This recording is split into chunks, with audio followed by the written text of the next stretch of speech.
Topic of discussion for today will be pGALS assessment, which means pediatric gait, arm, legs and spine assessment. And it is a simple and quick musculoskeletal assessment which is used to distinguish abnormal from the normal joints in children and young people. And it helps to discern the abnormal joints due to a variety of causes like rheumatological, orthopedic, neurological and neuromuscular.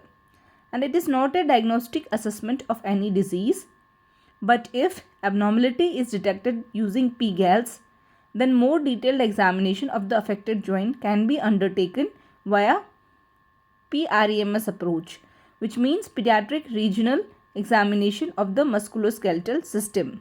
And this include examination of the joint above, below and opposite in addition to the area of concern. Now let's talk about the pGALS assessment in detail. First of all, we will talk about some screening questions, like we will ask, do you have any pain or stiffness in your joints, muscles or your back? And do you have any difficulty getting yourself dressed without any help?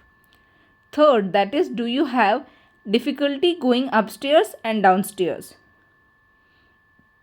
Now let's discuss gait, arms, legs and spine in detail.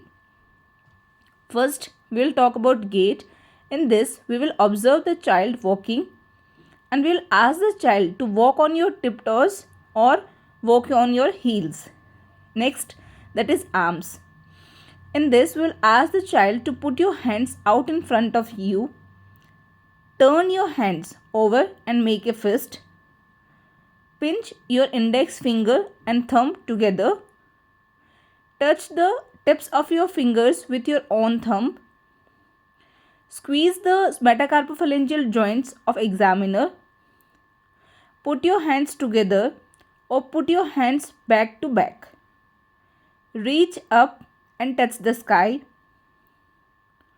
Look at the ceiling. Put your hands behind your neck.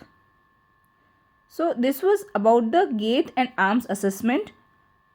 Now we will talk about the legs and spine assessment in detail.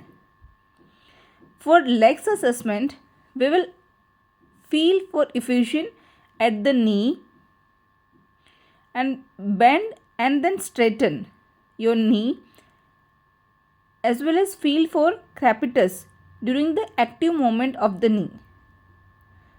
Third, that is passive flexion 90 degree with internal rotation of the hip is done. Next and last, that is spine. For spine, we will ask the child to open your mouth and put 3 of your own fingers in your mouth. Next, that is lateral flexion of cervical spine.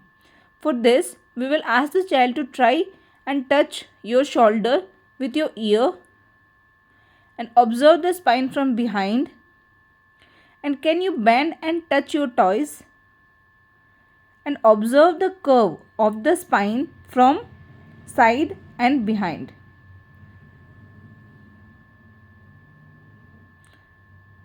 So this was all about the pGALS assessment. Thank you.